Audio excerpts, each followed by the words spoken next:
decided to take this opportunity to talk about some of the sorry, watching live. I don't know.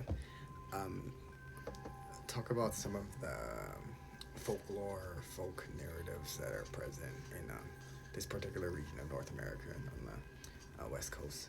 Um, so one in particular that's been coming up a lot in my life, especially with concepts of Jainism, Nantakantavada, and South Asian traditions that are similar, that are non-anthropocentric, which means they don't place humans at the center of existence and appreciate all gifs, such as canine gifs or cat gifs or plant gifs or flower gifs or fire gifs, elemental gifs, hungry ghosts, celestial beings, hell beings.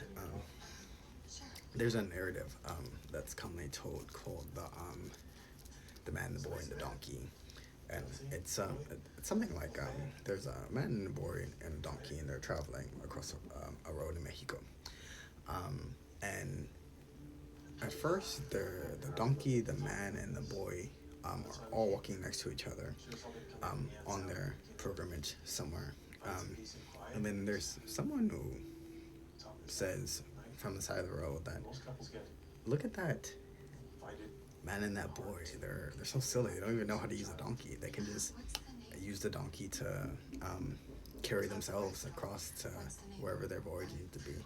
So the man overhears this and he starts to thinking, so he decides to put the boy on the donkey, and they start to walk again. And then there's a different person says that, look at that lazy boy on that donkey while that poor man has to walk. He shouldn't be teaching children like that. That's okay in society.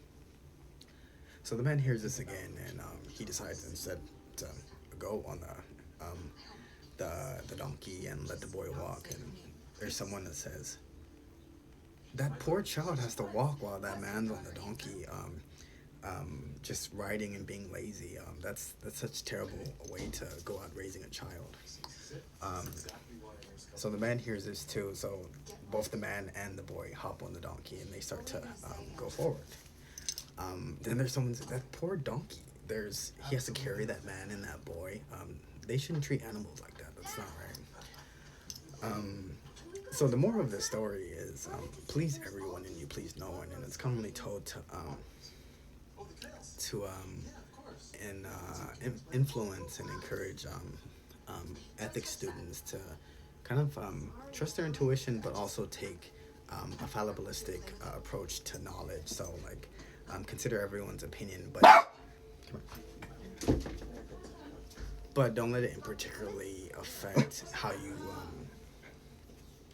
go at everything, and how you articulate your message or make decisions. Don't let it change everything, but definitely take it into consideration. And feel free to reject some ideas if they're irrational or not logically sound, or they don't logically sound. And there's another one that's not really in particularly related, but there's I wanted to kind of compare the differences between a narrative that's common in Mesoamerica, particularly like Tijuana, San Diego area, but called La Llorona, the Weeping Woman, and particularly a woman who struggled with a situation where her children did not survive a cardiopulmonary resuscitation situation. And then there's also a narrative, especially in Central North America, the United States, really, about a banshee, really. And I'm sure, or I'm suspicious that the banshee narrative comes from places all over the world, and there's different reiterations of it. And perhaps it originated somewhere else besides in this region, but the banshee is the wailing woman, and particularly, for instance, there's a show called Charmed, produced by Aaron Spelling, I believe, and Banshee in that narrative, and also Teen Wolf. The Banshee narrative is also in Teen Wolf. I believe it's released through MTV. But the Banshee, the Wailing Woman, particularly has this. Come on, come on.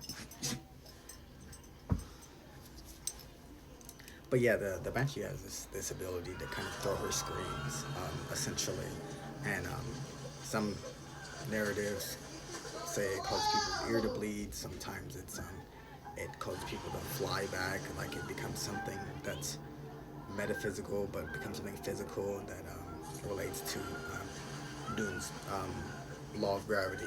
For every action, there's an equal and opposite reaction. So, and pertaining to Newtonian metaphysics, the Banshee literally has the ability to throw her victims back or harm her victims with her scream. Become something physical that's just inherently metaphysical. But both of these narratives tie close into narratives about women in society and womanhood in society in particularly, because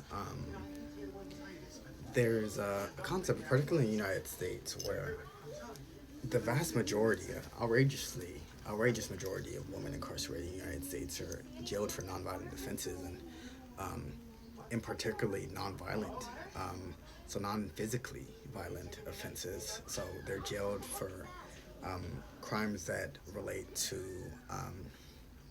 something more than just what is physical. So this relation between physical and metaphysical or supernatural really is present in the narratives we tell about womanhood.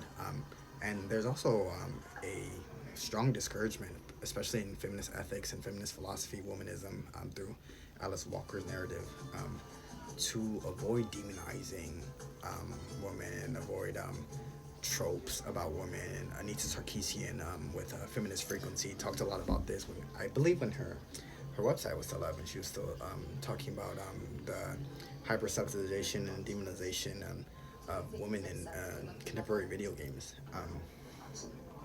But yeah, so there's this concept of demonization, but not essentially a fair articulation of what a demon is in general.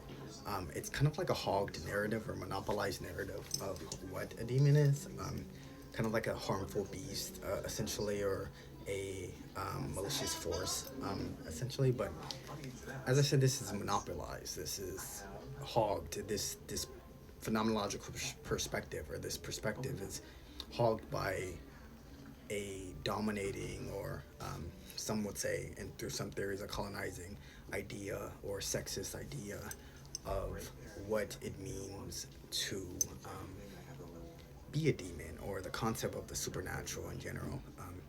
For example, people do the same thing with brujeria and witchcraft and Christianity and Islam, and do Islamophobia and anti-Christian rhetoric and anti-white rhetoric, anti-black rhetoric, anti-Latino rhetoric, anti-Asian rhetoric, such as yellow peril, such as how we talk about witches in contemporary society. So yeah, these three narratives, I think they all very much tie into one another, and I think it very well can influence how we tell stories and how we understand narratives, particularly here in North America.